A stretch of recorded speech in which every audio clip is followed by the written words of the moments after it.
Samantala, nakipag-unahan din ang ilang lokal na kandidato sa Negros Oriental sa pagpa-file ng kanilang Certificates of Candidacy sa COMELEC Regional Office.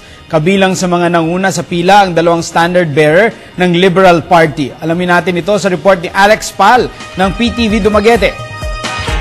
Buena mano kaninang umaga si Congresswoman Josie Lim Cayciong sa pagsumite ng kanyang Certificate of Candidacy sa Commission on Elections para sa pagka-gobernador sa lalawigan ng Negros Oriental.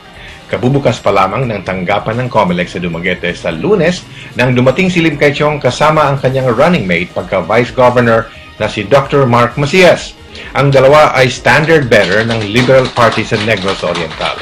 Si Lim Cayciong ay nasa unang termino pa lamang sa pagka-congresswoman ng unang distrito ng Negros Oriental at si Macias na anak ng dating gobernador ay tumatakbo sa halalan sa unang pagkakataon.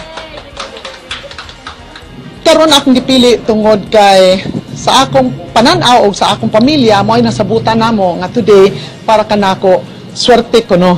So I think we work very well together. We can work very well together. Amo na kinahanglan karon sa probinsya kanang kinabangan. Kasama din sa dalawang LP standard bearer ang kanilang mga kaalyado sa politika at mga taga-suporta.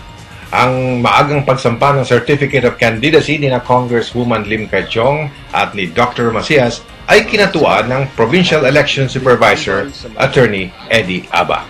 My message to the candidates is to file their certificates of candidacy not later than October 5. Okay? This is for their own good.